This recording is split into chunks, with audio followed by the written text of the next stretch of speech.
Hi friends, welcome to మా rainbow channel. నమస్తే అండి, ఎలా ఉన్నారు? అందరూ బాగున్నారా? ఈరోజు మరొక రెసిపీతో ముందుకు వచ్చేసండి. ఈరోజు మన రెసిపీ చేపల జన పులుసు. మొదటగా మా ఛానల్ చూసేటట్టయితే లైక్ చేయండి, షేర్ చేయండి, సబ్స్క్రైబ్ చేసి పక్కన ఉన్న బెల్ ఐకాన్ ప్రెస్ చేయండి. మేము పెట్టే ప్రతి వీడియో మీకు నోటిఫికేషన్ ద్వారా వస్తాయి. ముందుగా చేపల జన పులుసు ఎలా చేయాలో చూద్దాము.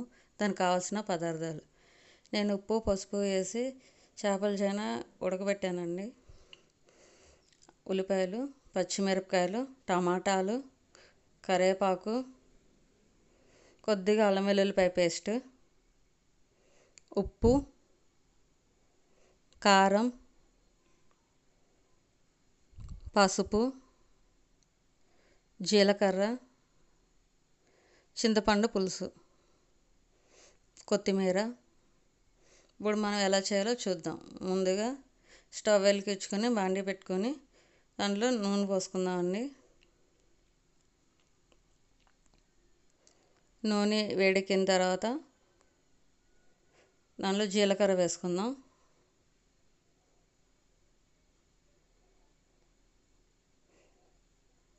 ఇది సింపుల్ రెసిపీ అండి. నేను మసాలాలు, గరం మసాలా ఏమీ వేయట్లేదు, ఈజీగా చేస్తున్నాను.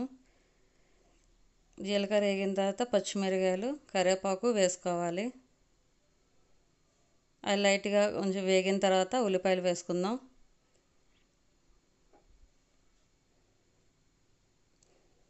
ఉల్లిపాయలు మగ్గటానికి నేను ఉప్పు వేసుకుంటున్నానండి.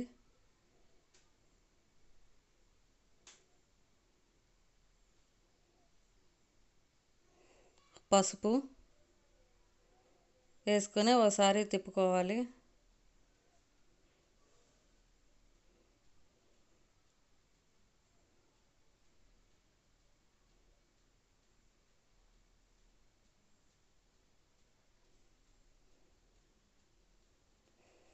ఇది కొంచెం చూడండి, ఉల్లిపాయలు ఇట్లాగా వేగిన తర్వాత ఇప్పుడు మనం దీంట్లోనే టమాటా ముక్కలు వేసుకోవాలి.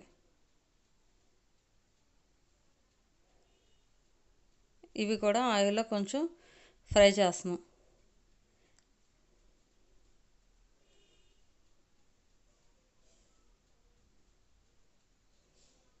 ఇదిగోండి, ఆయిల్లో ఫ్రై అయిన తర్వాత లైట్ కొంచెం అల్లం వెల్లుల్లిపాయ పేస్ట్ వేస్తున్నాను.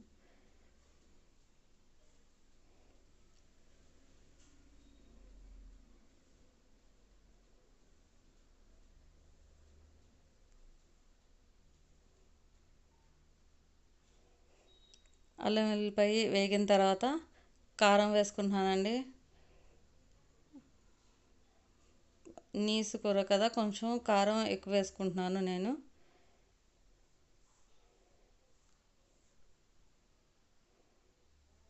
కారం వేసుకున్న తర్వాత ఒకసారి తిప్పి మగ్గబెట్టిన తర్వాత దీంట్లోనే చింతపండు పులుపు వేసేసుకుంటున్నాను. ఎంత చింతపండు పులుపు అయితే వేసుకుంటున్నామో ఆ గిన్నెతోనే నీళ్లు కూడా పోసుకుంటున్నాను.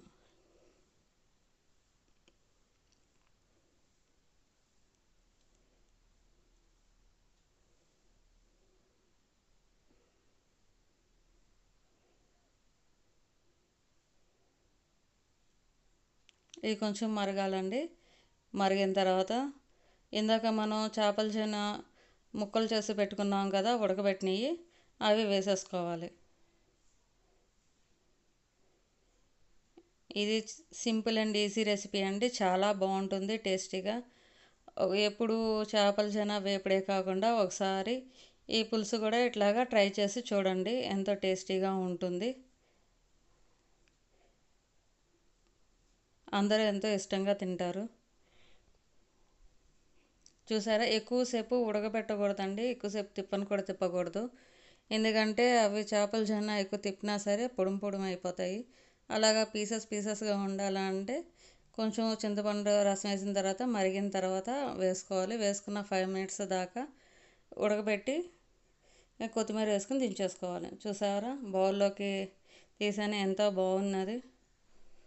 చూడటానికే కాదండి, తినడానికి కూడా ఎంతో టేస్టీగా ఎంతో బాగుంటుంది. మీరు కూడా ఒకసారి ట్రై చేసి చూడండి. ఎంతో టేస్టీ అయిన చేపల జొన్న పులుసు అండి. ఓకేనా ఫ్రెండ్స్, మరొక కొత్త రెసిపీతో మళ్ళీ మేము ముందుకు వస్తాను.